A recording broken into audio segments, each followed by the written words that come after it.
नमस्कार, मैं हूं काजल रस्तोगी और इस वक्त मैं मौजूद हूं जनपद रामपुर में और हमारे साथ बातचीत करने के लिए मौजूद हैं मंडल अध्यक्ष पूजा शर्मा जी, जिनसे जानेंगे 2027 में क्या कुछ तैयारियां रहने वाली हैं, किन नीतियों पर वो काम करने जा रही हैं। हमारे साथ मौजूद हैं, बात करते हैं।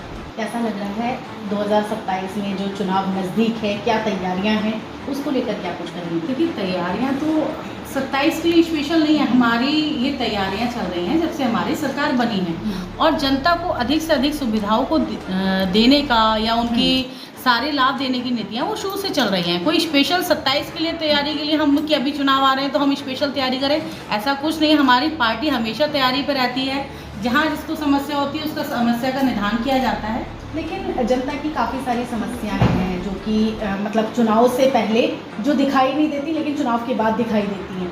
देखिए वो समस्याएं तो ऐसा कोई इशू नहीं है। अगर जो बात भी दिखाई देती है उसके लिए हम लोग मौजूद हैं, हमारी पार्टी के हर सदस्य मौजूद हैं। किसी समस्या को वैसे वो रास्ते में आने नहीं देते हैं, हर समस्या का निदान चलता रहता है। और आप देख लीजिए कितनी सुविधाओं का योगदान आपके सामने लाभार्थी हुई, लखपति बहना हुई, सुकन्या मंगला योजना हुई, राशन कार्ड हुई, आवासीय योजना हुई, उज्ज्वला योजना हुई, लखपति बहन समुदाय की बहनों के लिए, आशाओं के लिए काम हुआ। सारी योजनाएं चल रही हैं और सबका लाभ देखिए हर किसी को मिल रहा है। लेकिन जनता के बीच में एक सवाल जो है वो बहुत आम हो गया है कि देखिए आयुष्मान कार्ड हर किसी के लिए है, लेकिन 70 प्लस के लिए है। मतलब अगर आप 70 साल के हैं तो वो आपके लिए बनेगा, और अगर आप 70 से 1 साल भी अगर आपका कम है तो वो आपका नहीं बनेगा। तो इन सारी चीज़ों को लेकर भी जनता परेशान है कहीं ना कहीं। तो आपकी सरकार ने इसके बारे में क्या कुछ सोचा है? इसके बारे में भी देखिए अब इसका कुछ निदान तो निकलेगा ही, क्योंकि मोदी और योगी जी के बात तक भी ये बात पहुंच चुकी होगी। ऐसा नहीं है, देखिए जो जनगणना 2011 में हुई तब तक लोग इतने जागरूक नहीं थे।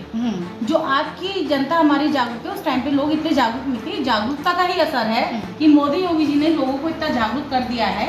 और रही बात आयुष्मान कार्ड की, हो सकता है 1 साल में ये भी डेवलपमेंट, इसमें भी कुछ चेंजेस करते हुए नजर आए हमारी पार्टी। क्योंकि लगातार डीएम साहब तो जो जनता परेशान है, जिनको इलाज की ज़रूरत है, उनको तो डेली कोई ना कोई कार्ड बनाकर वो दे रहे हैं आयुष्मान का।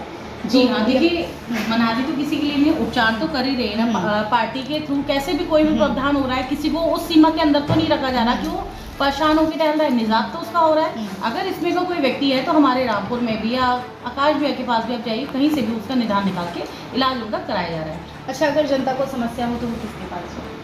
आपके पास कि विधायक जी के पास? विधायक जी के पास है। हमें जो बने हैं, देखिए हम लोग छोटे कार्यकर्ता हैं, हमारे सर पे जब बड़ों का हाथ होता है या बड़ों का साया होता है, जिन्होंने हमें चलना सिखाया, हम भी अपनी बात रखते हैं तो अपने बड़ों से रखते हैं।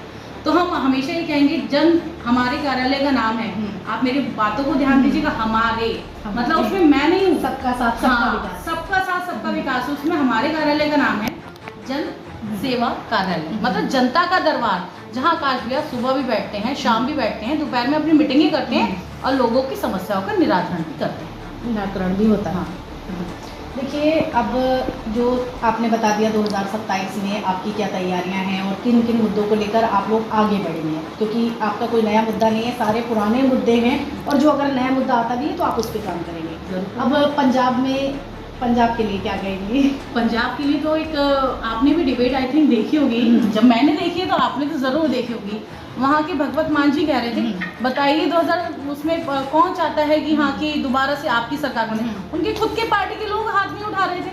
देखिए, आम आदमी पार्टी तो दावा कर रही है कि 200 यूनिट फ्री दे रही है और मतलब बहुत सारे काम जो है वो जनता का फ्री में हो रहा है। मैंने आज ही सुबह वहाँ के एक सिख समुदाय के भाई थे हमारे, नाम तो उनका नहीं था, तो मैंने उन्हीं का देखा था। तो वो तो तैयारी पे बैठे हैं कि किस तरीके से आपको साफ करें और भाजपा को लेके आए। वो तो खुद कह रहे हैं अपने डिबेट में कि हम यहाँ खुद पंजाब में भाजपा के आने की तैयारी कर रहे हैं, स्वागत कर रहे हैं। भाजपा पंजाब में भी जी, पंजाब में भी आई, क्योंकि देखिए प्रदेश में, देश में, राजधानी दिल्ली में और अब बंगाल के बाद बिहार में भी, और उसके बाद अब पंजाब में भी तैयारियां हैं। बिल्कुल तैयारियां हैं, जोर शोर के साथ। देखना वहाँ भी हम अपने भाजपा की सरकार को अच्छी तरीके से, मतलब हर जगह कमल खिलेगा। लेकिन जो हमारे अटल बिहारी वाजपेयी जी का सपना था ना, वो पूरा होगा। जो श्यामा प्रसाद मुखर्जी हमारे संस्थापक थे, उन्होंने सपना देखा था, वो पूरा होगा। लेकिन अखिलेश जी तो लगातार ये कह रहे हैं कि नहीं, योगी जी फैंटा है, और फैंटा वाले भी काफ़ी सारे बयान जो कि अगर हमें पता है तो आपको भी पता होंगे। देखिए, अगर हम अखिलेश जी के कहने पे आए ना, तो फिर बात ही क्या रह जाएगी, उन्होंने कहाँ कुछ छोड़ रखा है। वो उनके खुद ही इतने मोमेंटो बने होंगे, वो आप भी कह सकते हैं। मैं बड़े हैं, देखो सम्मान देना तो सभी का अधिकार है, मैं उनके भी लिए भी कुछ बोलूँ तो वो ठीक नहीं होगा, लेकिन वो जानते हैं हाँ किस जगह पर है। अब वो छोटे से रहेगा, मैं तो कह रही हूँ छोटी सी जगह को भी बिल्कुल छोड़ दें, 27 में तैयारी नहीं करें, यूँ करके हाथ खड़ा कर दो, सीधे कहते जय भाजपा।